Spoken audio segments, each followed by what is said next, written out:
આપણો ટોપિક છે 2.8નો સબ ટોપિક કે બાહ્ય ક્ષેત્રમાં ડાયપોલની સ્થિતિ ઉર્જા કેટલી થશે.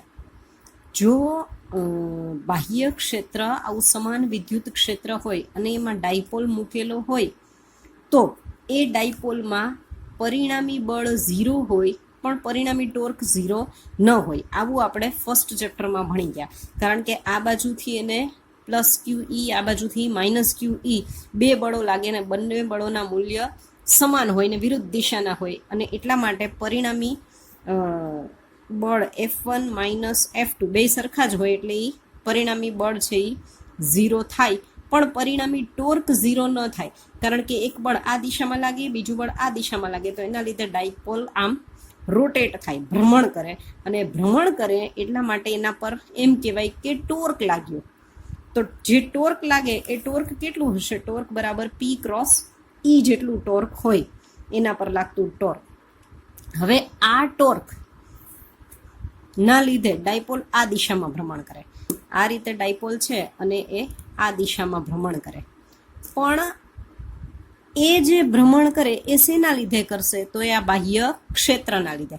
કારણ કે ક્ષેત્રના લીધે બળો એવી રીતે લાગશે કે બળના લીધે ટોર્ક અને ટોર્ક આ દિશામાં ડાયપોલને ભ્રમણ કરાવશે. હવે આ ટોર્કની વિરુદ્ધ દિશામાં જો ડાયપોલને આમ ઘુમાવવી હોય આવી રીતે, ટોર્ક વિદ્યુત ક્ષેત્રના લીધે સમઘડી દિશામાં ઘૂમશે આમ.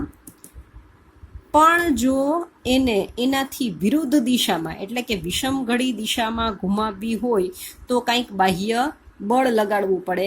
એમ કહેવાય કે એના ઉપર કંઈક કામ કરવું પડે. માની લઈએ કે શરૂઆતમાં θ0 જેટલા ખૂણે ડાયપોલ ગોઠવાયેલી છે. આ E ની ડિરેક્શન અને P ની ડિરેક્શન, P ની દિશા હશે આ. તો P અને E વચ્ચેનો ખૂણો અહીંયા θ0 છે. શરૂઆતનો પ્રારંભિક ખૂણો θ0 છે. એને θ0 થી આમ ફેરવીને કાંઈક θ1 જેટલા એંગલે માની લઈએ કે આપણે ડાયપોલને ગોઠવવી છે. તો θ0 થી θ1 જેટલા એંગલે એને ગોઠવવા માટે આપણે એના પર કંઈક કામ કરવું પડશે. મતલબ કે એંગલમાં કંઈક dθ જેટલો, અહીંયા આ આખો એંગલ θ1 બનશે. પહેલાં θ0 એંગલે હતું આ ડાયપોલ, હવે θ1 જેટલા એંગલે ગોઠવાશે. કારણ કે આપણે કંઈક બાહ્ય બળ લગાડીને એની ઉપર કાર્ય કરીએ છીએ.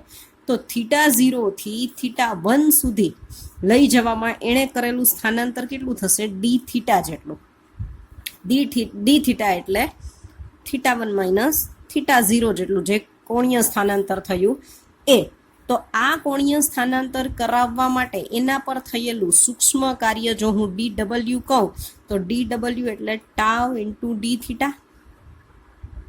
કોણીય સ્થાનાંતર માટે જેમ w બરાબર FD હોય એમ ચાક ગતિ માટે F ની જગ્યાએ ટોર્ક અને રેખીય સ્થાનાંતરની જગ્યાએ કોણીય સ્થાનાંતર આપણે લેતા હોઈએ. તો અહીંયા જે ટોર્ક લગાડ્યું એ આપણે બાહ્ય બળના લીધે લાગે છે એટલે હું એને કહું tau EXT, external torque dθ.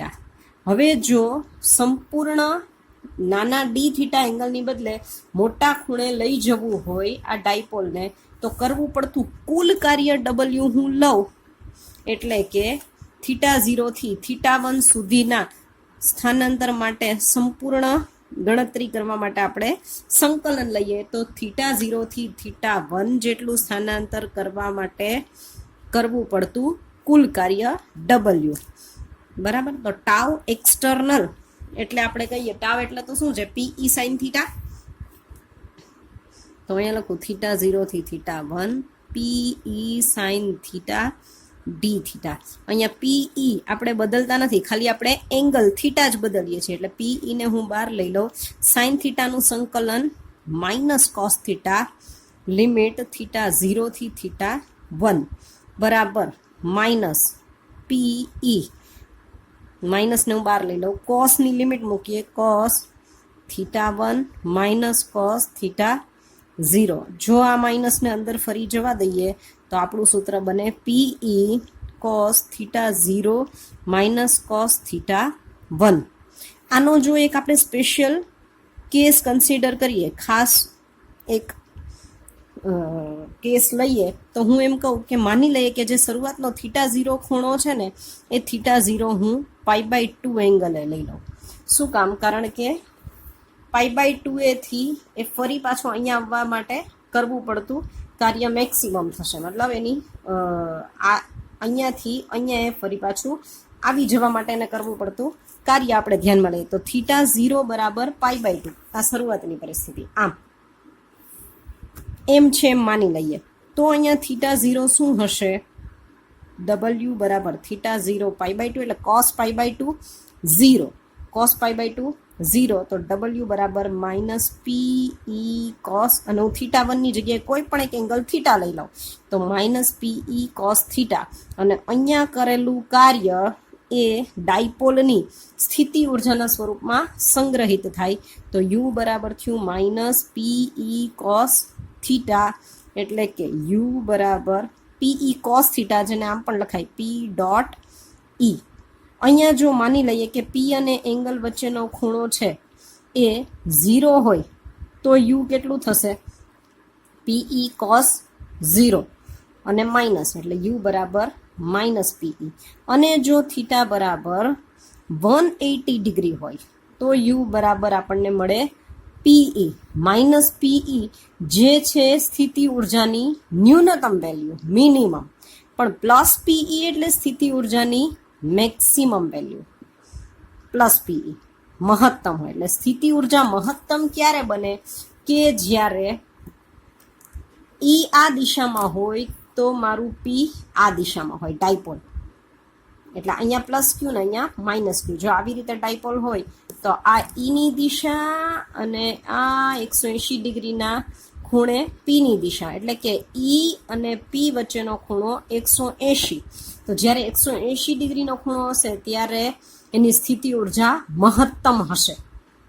અને જો P અને E વચ્ચેનો ખૂણો 0 હશે, એટલે કે E પણ આ દિશામાં અને P પણ આ દિશામાં, બંને એક જ દિશામાં હશે, સમાંતર હશે, તો એની સ્થિતિ ઉર્જાની વેલ્યુ મિનિમમ હશે. બરાબર?